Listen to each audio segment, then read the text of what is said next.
Selamat hari Tuhan, saudara-saudari terkasih. Salam damai Tuhan kita Yesus Kristus menyertai kita sekalian. Saudara-saudari yang terkasih, dalam Injil Matius bab 16 ayat 18-19, Tuhan Yesus berkata kepada Petrus di depan para murid yang lain, "Dan aku pun berkata kepadamu, engkau adalah Petrus, dan di atas batu karang ini aku akan mendirikan jemaatku, dan alam maut tidak akan menguasainya. Kepadamu akan kuberikan kunci kerajaan sorga.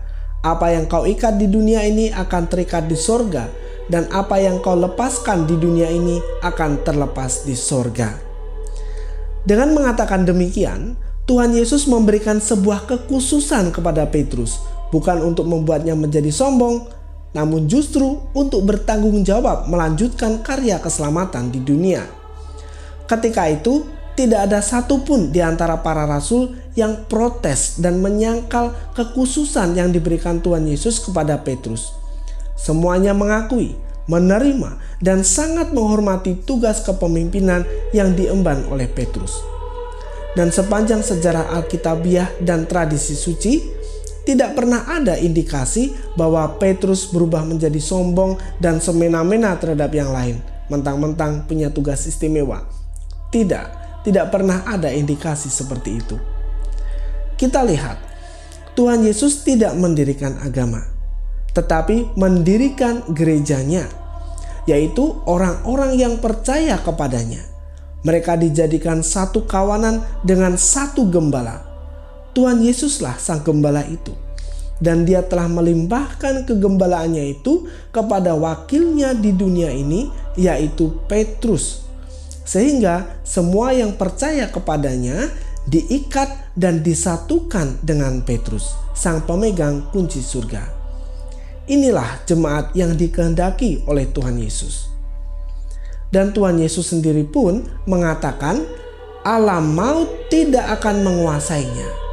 Artinya adalah bahwa disitulah ada keselamatan. Dalam Injil Yohanes bab 10 ayat 16, Tuhan Yesus berkata, "Ada lagi padaku domba-domba yang lain yang bukan dari kandang ini. Domba-domba itu harus kutuntun juga, dan mereka akan mendengarkan suaraku, dan mereka akan menjadi satu kawanan dengan satu gembala." Apakah itu berarti Tuhan menginginkan kawanan domba selain kawanan yang bersama dengan Petrus? Tentu saja tidak.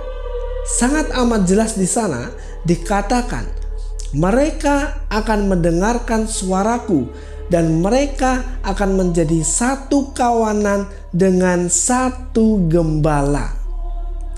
Ayat ini berbicara tentang mereka yang bukan dari Israel, bukan Yahudi. Mereka yang membuka hati dan menerima Tuhan Yesus dalam hidup mereka.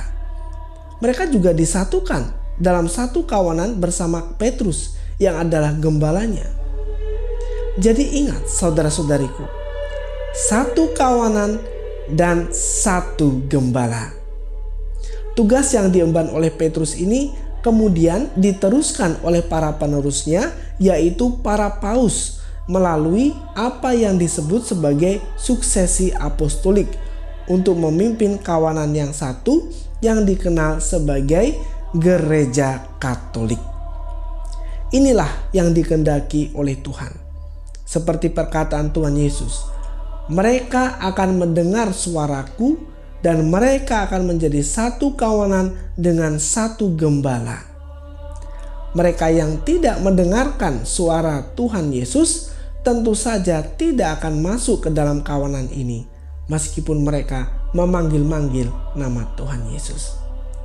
Barang siapa bertelinga, hendaklah dia mendengar dan merenungkan dalam hatinya. Tuhan Yesus memberkati.